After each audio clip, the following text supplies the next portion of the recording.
vidéo et il s'agit du book haul du mois de juin 2024 avec un book haul de taille assez raisonnable. Il y a 11 livres. Après, on le sait, c'est que des achats ou des swaps. C'est le cas d'ailleurs ce mois-ci, il y a un swap. Mais je trouve que ça reste raisonnable. Ce ne sera pas tout le temps comme ça. Là, j'ai hésité à le regrouper avec juillet, mais juillet, il y avait plus de livres. Ça faisait 24 ou 25 livres.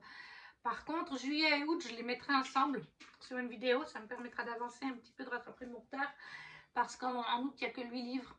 Donc ça va faire une vingtaine de livres à peine pour si je mets juillet et août ensemble. Mais c'est vrai que pour 2025 surtout, je pense que ce sera souvent 2 mois ensemble. Sauf une ou deux exceptions. Parce qu'avec la diminution de salaire fin octobre, début novembre l'année passée, je n'ai toujours pas retrouvé d'heures supplémentaires de travail. Donc c'est vrai que les book hauls maintenant sont quand même beaucoup moins conséquents. On tourne sur 5-6 livres par mois. D'autant plus qu'il y a toujours l'effet Harry-Loot chaque mois, comme là vous allez voir. Le Romantici Book Only et la Young Adult au complet.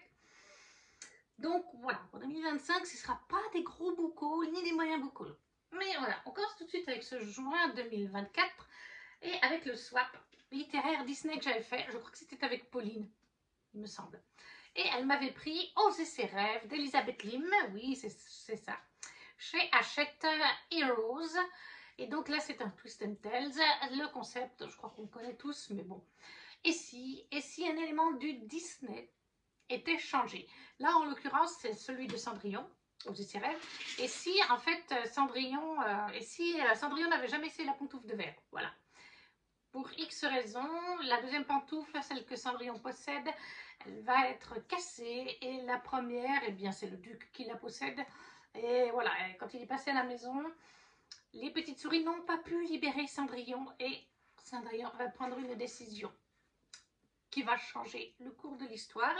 Voilà, il n'y a pas vraiment plus à dire, c'est juste ça. On change un élément de l'histoire du Disney, pas du conte original, mais du Disney. Et au final, est-ce que ça change le tout? Est-ce qu'on finit par retrouver la fin du dessin animé? Donc voilà, c'est juste ça le concept. On change un élément du Disney. Je ne vais pas m'y attarder trop longtemps. Donc le Twist and Tales de Oser ses rêves d'Elizabeth Lim chez Hachette Heroes. Elle m'avait aussi pris... D'ailleurs, il est lu, Oser ses rêves. Maintenant, je peux vous faire, d'ailleurs, ceux qui sont lus ou pas lus. Oser ses rêves est lu, tout comme Eric, Prince des mers, toujours chez Hachette Heroes, de Lindsay Miller. Là, c'est un autre concept. Je sais qu'il y a un deuxième tome qui est sorti en français sur le prince de la Belle au bois dormant, et je crois qu'il y a un troisième en VO. On est du point de vue du prince, pour une fois, du prince ou du héros masculin. Parce que c'est vrai que, surtout dans les premiers dessins animés, et même encore un petit peu à l'époque de Eric, les princes sont beaux, sont forts, mais ne parlent pas énormément. Eric parle déjà un peu plus. Mais alors, Henri, Philippe, prince de Cendrillon, de Blanche-Neige et tout ça, c'était de la figuration à l'époque. Ils étaient juste là pour faire le pro chevalier avec 2 phrases dans tout le film. Donc voilà, c'est un nouveau concept. On va suivre un autre pan de l'histoire. Là, en fait, on dit « Rends-toi sur l'île, tue la sorcière, n'embrasse personne. » Découvrez la face cachée du conte de fées. Une lourde malédiction pèse sur le prince de Velona. Eric, à l'aube de son 18e anniversaire, n'a jamais embrassé qui que ce soit. Car, selon la terrible prophétie que lui a racontée sa mère, il est condamné à mourir s'il embrasse quelqu'un qui n'est pas son grand amour. Seulement à quelques semaines de son couronnement, le jeune prince doit faire face à l'inquiétante menace d'une contrée voisine attendant qu'à envahir ses terres, et à la sinistre rumeur d'une nuée de pirates fantômes hantant les océans. Le peuple de Velona, terrifié, réclame un mariage pour assurer une stabilité politique. Eric n'a qu'une seule solution, partir à la recherche de la terrible sorcière qui l'a maudit. Mais sa rencontre avec une mystérieuse jeune femme à la chevelure flamboyante change la donne. Et Eric pourrait bien découvrir que la magie n'a pas prise lorsqu'il est question d'amour.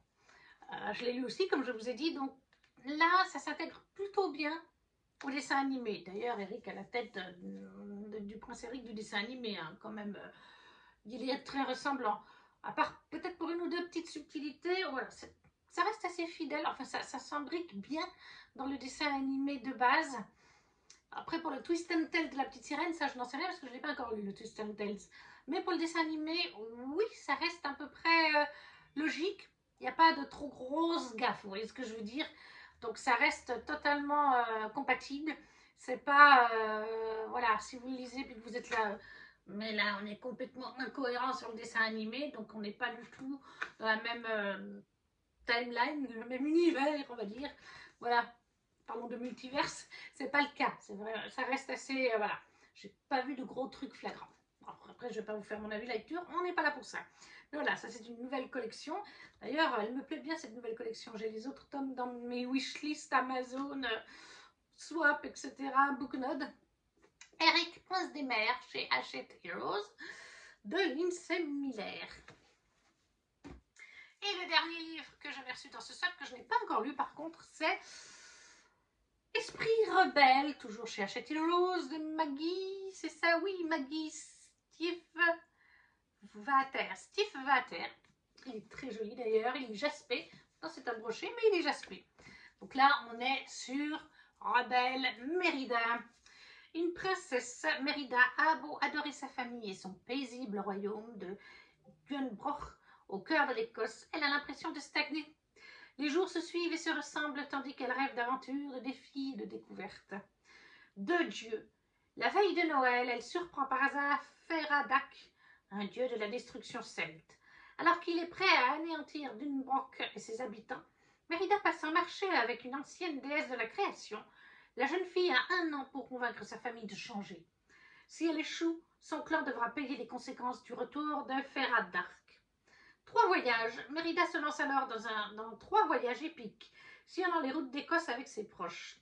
Mais concentrée sur ceux qu'elle aime, la princesse ne risque-t-elle pas de perdre de vue la personne la moins incline au changement, elle-même? Donc celui-là, il n'est pas encore lu, donc je ne sais pas s'il est... je crois qu'on appelle ça canon, en fait. Dans les univers, quand c'est connecté, des tomes, des séries télé, des machins. Ouais, je crois qu'on dit canon. Il me semble vis-à-vis de Star Wars qu'on dit...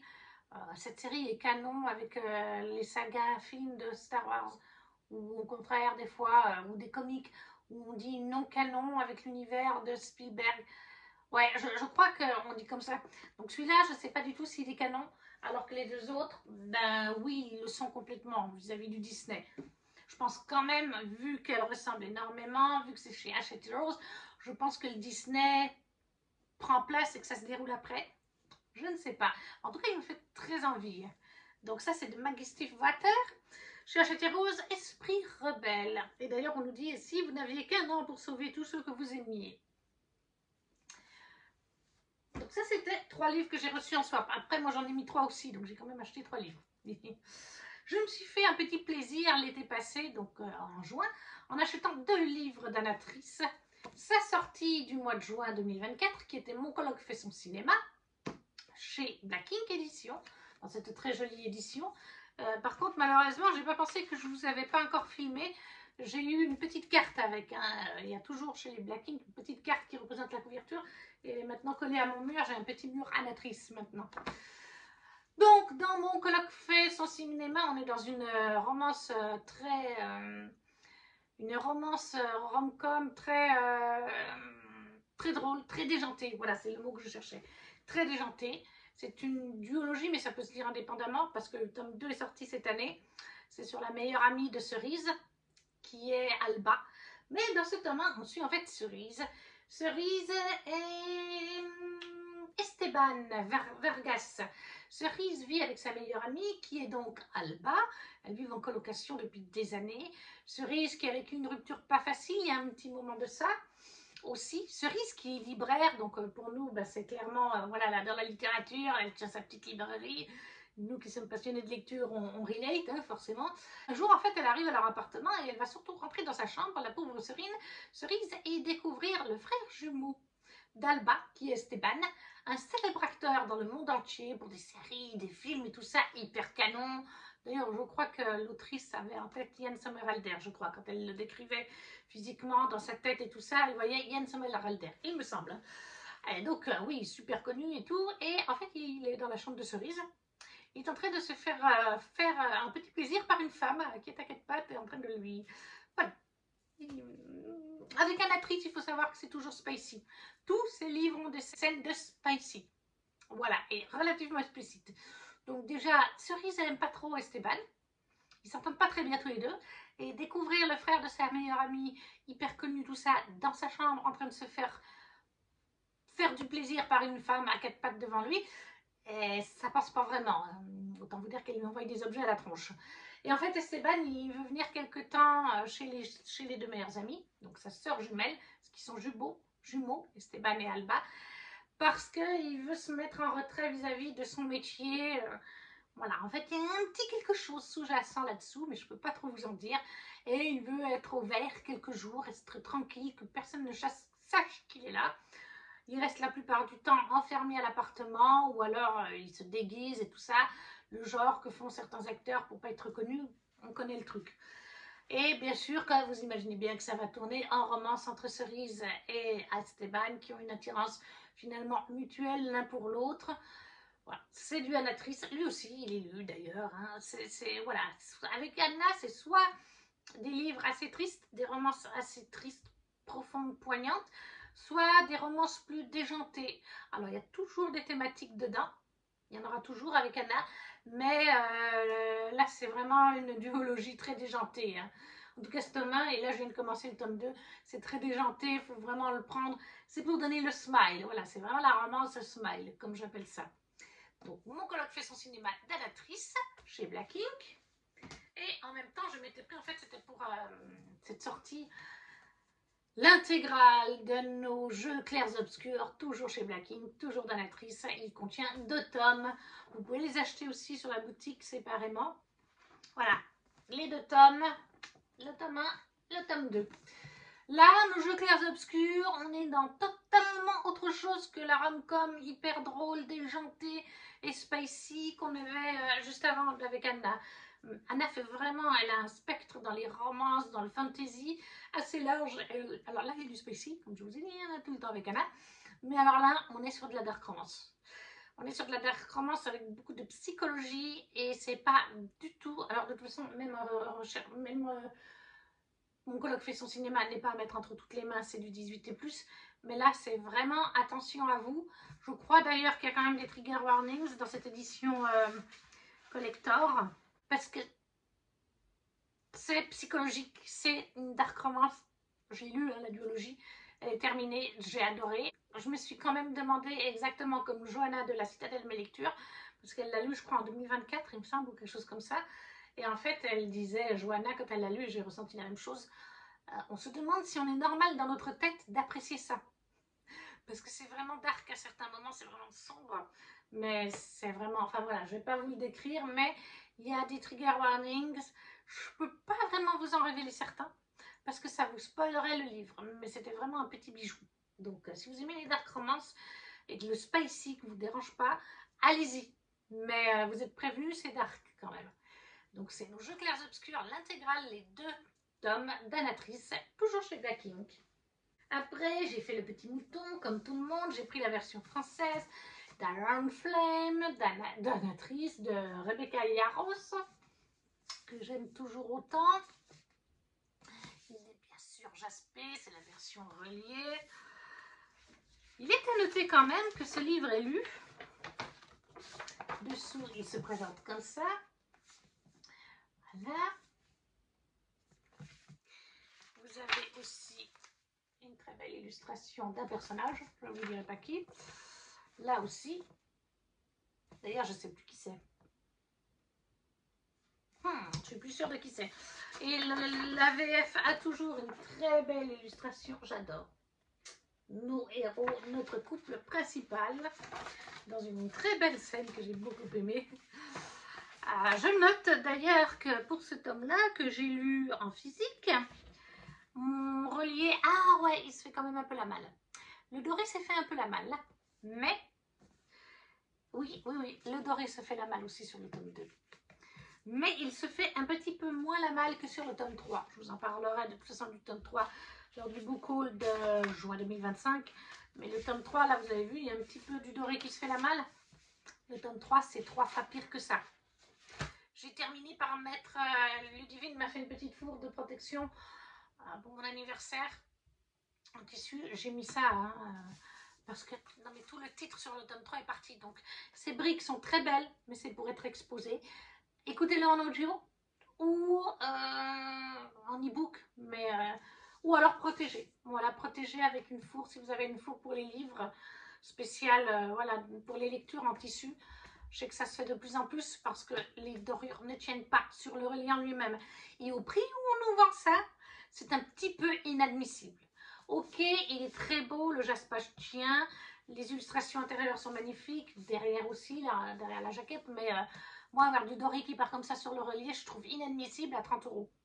Inadmissible. Et je sais que je ne suis pas la seule. Ludivine et Mandy pensent pareil. Ludivine l'a de toute façon écouté en audio et Mandy, bah, elle a été prévenue. Je lui ai dit, attention, le doré se fait la malle, surtout sur le tome 3, mais même là, je vois sur le tome 2.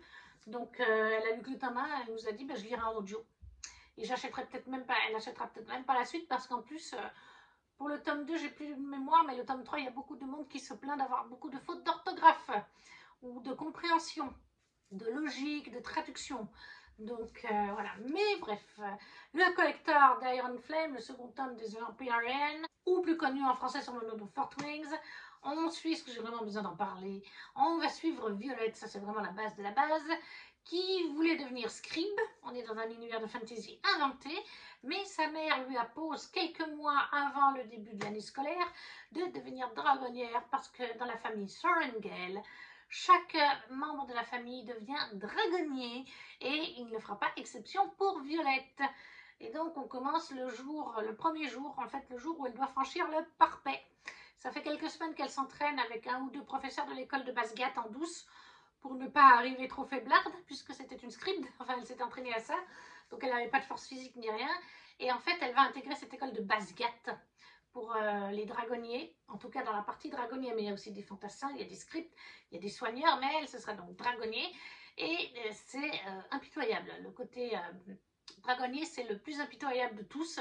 Il y a beaucoup de gens qui meurent déjà rien que pour franchir le parapet. Le parapet, il est genre comme ça large, pour rejoindre donc en première année uniquement, pour rejoindre la partie de Basgat qui concerne les dragonniers. Le parapet est genre comme ça large. Vous êtes, il y a le gouffre en dessous, vous tombez, vous êtes mort. Voilà, il y a un fleuve, mais bien des centaines de mètres en dessous, ou juste des rochers. Enfin voilà. Donc dès le premier jour, c'est comme ça. Et après, vous allez être formé pour devenir dragonnier. Il y aura plusieurs étapes, dont à un moment donné, un dragon qui vous choisira au battage afin de devenir sa dragonnière. C'est le dragon qui vous choisit, ce n'est pas vous qui choisissez le dragonnier. Et bien sûr, sa maman lui a conseillé, tout comme sa sœur, de se tenir très éloignée de Xaidan Riorson, qui est lié par sa famille à elle, et qui voudra certainement lui faire du mal. Mais on imagine bien, c'est le beau ténébreux Bad Boys. Et bien sûr que Violette va tomber sous son charme, mais je n'en dirai pas plus. C'est vraiment les tout premiers chapitres. Hein. Je veux dire, dès le 2 ou 3, elle voit Xaden. Elle le trouve beau. Et quand elle entend le nom de famille, elle dit « Ah merde !» Comme par hasard, c'est celui que je ne devais pas approcher. Mais voilà. Iron Flame, le second tome de The Empyrean, c'est chez Hugo Ramantesi. Et c'est de Rebecca Yarros. Lui aussi est lu. Pour l'instant, il est pas mal au niveau des livres lus. Ensuite, j'ai pris La Reine des Enfers ça y est, j'ai un blanc. Bella Fitzgerald chez Nathan Édition. Il est très joli. Lui aussi, il est lu. Voilà, il y a du jaspage aussi. Je l'ai acheté sur Suisse. Celui-là, c'est l'exception. Je l'ai acheté sur Suisse parce que l'autrice était en dédicace au Book Lovers Festival 2024. Et elle me faisait pitié parce qu'à ce moment-là, quand je suis passée dans la file de CS Pacat, qui était juste à côté d'elle et qui était énorme, et bien la pauvre Béa, elle avait très peu de monde. Elle n'avait personne. Et ça m'a fait pitié. Et j'avais envie de son livre. Et c'est toujours le problème avec le relier. Bon, maintenant, de moins en moins, mais encore en 2024, on avait des fois tendance à se dire relier, si je n'achète pas tout de suite, il n'y en aura plus. Donc voilà, j'ai dit tant que faire l'autrice est là, c'est de la mythologie grecque, réécriture d'Hadès et Perséphone. Je me doutais que j'allais aimer, je l'ai lu, spoiler alert, j'ai beaucoup aimé. Donc je ne regrette pas de l'avoir fait dédicacer parce que je le garde précieusement. Donc comme je vous ai dit, on est sur une réécriture d'Hadès et Perséphone. Les dieux ont menti, Perséphone n'a jamais été kidnappée ni retenue aux enfers par Hadès, elle s'y est précipitée. Hors des questions pour la jeune déesse d'accepter le mariage arrangé auquel ses parents la destinent. Maintenant, elle doit convaincre Hadès de l'aider. Ce n'est pas une mince affaire, le dieu des enfers est tout à la fois arrogant, hostile et terriblement sexy. Mais pour gagner sa liberté et conquérir son pouvoir, Perséphone est prête à prendre tous les risques. Donc voilà, réécriture d'Hadès et Perséphone, la reine des enfers de Bea Fitzgerald. Oui, c'est ça, chez Nathan Éditions. Dernier livre en français, cette fois chez Brajlon, de Daniel L. Jensen, sa duologie de Un destin ancré dans le sang. Le tome 1, très jolie couverture. On se doute au vu de la couverture qu'on est, très joli jaspage aussi, on se doute qu'on est sur de la mythologie, inspiration mythologie nordique, avec les dieux nordiques que l'on connaît d'ailleurs, Odin et tout ça. Il est très joli, voilà, il y a toujours un très joli travail qui est fait, il n'y a pas de, je vérifiais qu'il n'y avait pas d'intérieur sur la couverture. Voilà la page de garde, et normalement chez Brajlon c'est la même à la fin. Oui, c'est la même. Et donc là, on est dans un univers de fantasy inventé, mais il y a nos dieux, par contre, qu'on connaît, Freya, Odin, tout ça. Et on va suivre, en fait, Freya, c'est le cas de le dire. Et Freya, au début du roman, elle est déjà mariée à un homme qu'elle n'aime pas, parce que c'est, voilà, on ne se marie pas forcément à l'homme qu'on aime, c'est sa famille qui choisit. Et très vite, en fait, on va se rendre compte, et elle aussi, en fait, elle cache un secret.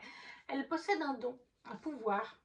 Et en fait, c'est un don très particulier que certaines personnes ont. Ils sont liés, en fait, à un pouvoir d'un des dieux. Ils ont le pouvoir d'un des dieux, voilà. Et en fait, elle, le pouvoir précis qu'elle a est lié à un dieu précis et fait l'objet d'une prophétie. Mais ça, elle ne le savait pas. Elle savait juste que ses parents avaient toujours dit « tu dois cacher ton don ». Mais c'est parce qu'un de ses parents le savait qu'il y avait cette prophétie qui existait et que si ça arrivait à l'oreille des jarls, l'un d'entre eux voudrait la posséder. Et c'est le cas. Du coup, un jarl va venir la prendre pour en faire sa deuxième épouse. Il en a déjà une, qu'il est d'ailleurs très amoureux. Mais voilà, il va la prendre, elle va accepter parce qu'il va lui dire la prophétie, il va lui dire ce qu'il veut en faire, etc. Donc elle va accepter un petit peu de jouer le jeu, mais après, il y a quand même un conflit avec la famille. C'est-à-dire que contre la protection de sa famille, vous voyez ce que je veux dire? Donc elle n'y va pas à 100% de son plein gré, parce que sinon sa famille ne sera pas protégée. Mais notre héroïne, qui est Freya, son mari, le jarl, il est âgé, enfin il a déjà un certain âge, il a déjà une femme qu'il aime, c'est vraiment juste un mariage d'arrangement. Tant mieux, parce que Freya est très attirée par son fils, en fait. Bjorn, qu'il a eu lors d'une première union, c'est pas sa femme actuelle, la mère de Bjorn. Et Bjorn est lui aussi très attiré par Freya. Et tout autour de ça, vous avez l'aspect mythologique avec les dieux, les enfants, entre guillemets, des dieux qui ont un don hérité d'un dieu précis, les prophéties, dont celle qui concerne Freya. Voilà, donc mythologie nordique, inspiration, les noms des dieux restent comme chez nous, mais tout l'univers, le world building est inventé, on n'est pas sur notre planète par contre. Donc la saga des 100 destins, oui c'est ça, le tome 1 c'est Un destin ancré dans le sang de Daniel L. Jensen chez Brajlon, qui est lui aussi lu. D'ailleurs j'ai fait un LC avec Ludivine. Ensuite chez Fairyloot, j'avais acheté en précommande et je l'ai reçu en juin 2024, Reckless Wolf de Rebecca Ross, cette fois, et pas Yaros. C'est donc le deuxième tome de la duologie de Letters of Enchantment. Il existe en français chez De Saxus, la duologie a été traduite. Et là, on y suit en fait Iris et Roman. Oui, c'est ça, Iris et Roman. Derrière, c'est pas marqué. Il y a des critiques littéraires. Donc, Iris et Roman, qui sont tous les deux apprentis journalistes dans un journal. En fait, ils briguent le même poste, mais il n'y a qu'un poste. Ils ont plusieurs semaines pour faire leurs preuves, faire des différents articles. On est dans un monde de fantaisie inventé, où d'ailleurs des dieux se sont réveillés et ont commencé à faire la guerre il y a quelques mois en arrière. Et par contre, c'est pas notre monde, c'est un monde inventé, mais qui est très similaire au nôtre. Peut-être au niveau technologique 1940, je dirais. Peut-être un tout petit peu moins même. Mais il y a par exemple les machines à écrire, je crois qu'il y a l'électricité quand même. il y a des voitures, mais c'est pas moderne comme chez nous actuellement. Un petit peu une centaine d'années en arrière, quelque chose comme ça. Le point de vue, si on veut situer par rapport à nous. Et en fait, oui, donc Iris et Roman se battent un poste dans un journal. Et Iris, elle écrit des lettres à son frère sur sa machine à écrire. Son frère qui est parti il y a quelques mois à la guerre, sur le front. Il a été appelé par la déesse, il a entendu le chant, la musique de la déesse, et il a décidé de s'inscrire. Sauf qu'il était censé donner des nouvelles sitôt qu'il aurait son bataillon, là où il allait être mis au front. Et il n'a jamais donné de nouvelles à Iris, elle ne sait donc pas où lui écrire, mais il lui écrit des lettres pour lui parler de ses journées, de leur mère qui est alcoolique depuis qu'il est parti, lui dire comment elle se sent et tout ça. Sauf qu'en fait, comme il n'y a pas d'adresse, elle met ses lettres dans le placard. Enfin, la première qu'elle lui écrit, elle le met dans son placard avec mort. Et en fait, le lendemain, il y a une lettre-réponse. Elle ne sait même pas si c'est son frère. Enfin, elle se doute très vite que c'est pas lui parce qu'il ne répond pas de sa signature ni quoi que ce soit. D'ailleurs, elle ne signe pas non plus. Elle ne dit pas que c'est Iris. Ou alors peut-être qu'elle signe Iris, mais j'en suis pas sûre. Et en fait, très vite, on se rend compte que c'est un récit épistolaire, puisqu'en fait, Iris écrit à Roman. Elle ne sait pas du tout que c'est Roman. Roman, lui, a de forts soupçons très rapidement, parce qu'elle décrit ses journées, donc forcément, elle est en rivalité contre lui, donc elle parle même de lui. Et donc, il sait que c'est Iris, il continue de lui parler. Iris l'ignore pendant très longtemps dans le roman.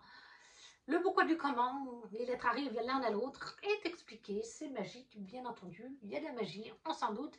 Non, mais s'il y a des dieux, voilà, c'est de façon magique, hein, s'il y a des dieux, c'est pas un récit complètement contemporain. Mais voilà, c'est le tome 2, et on est en plein dans la guerre, dans ce tome 2. Donc c'est Ruthless Woe, c'est l'édition Fairyloot, je ne vous l'ai même pas montré. Alors il se présente comme ça. C'est des très jolies éditions. Ah, j'adore. Les petites lettres. J'adore ces petites lettres. Là, c'est un encrier avec une petite lettre. Et alors, dessous, oh, ça fait partie de mes plus belles éditions Fairyloot. J'adore. Je suis en surkiff.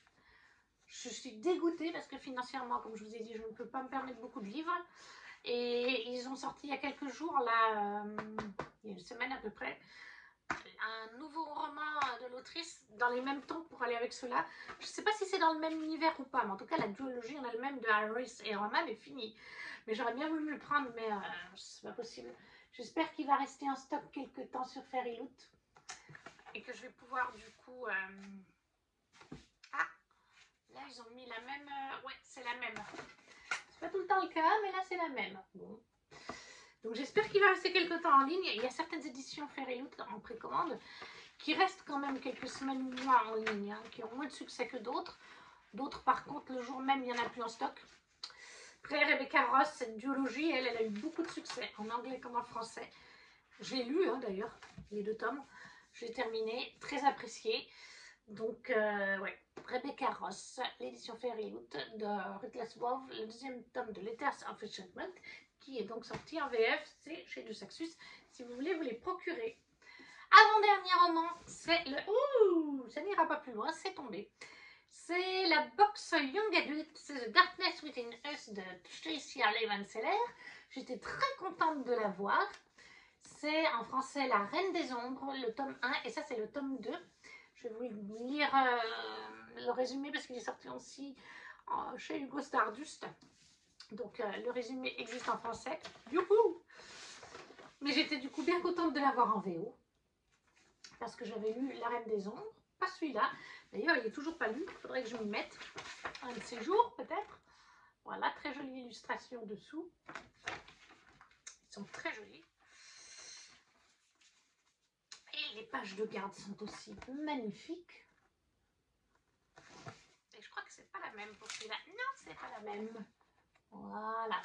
Et on va aller chercher directement en français le résumé. Comme je n'ai pas encore lu celui-là, je ne peux pas trop vous le résumer. Mais voilà, je sais qu'on va suivre la sœur de l'héroïne du tome 1, dont on a entendu parler dans le tome 1 déjà. Et donc, qu'est-ce qu'on nous dit pour celui-ci? Oui, donc je vous ai dit, c'est sorti déjà chez Hugo. C'est la filiale Stardust de Hugo. Et on nous dit Chrysanta Statos a gagné. En dissimulant son intelligence et ses ambitions derrière le masque d'une belle fille à la tête vide, elle a recueilli d'importants secrets. mis son père à son service et elle est devenue une riche duchesse. Tout cela à l'âge de seulement 19 ans. Aujourd'hui, sur son chemin vers la vie de liberté et d'opulence dont elle a toujours rêvé, il n'y a plus qu'un vieux duc mourant.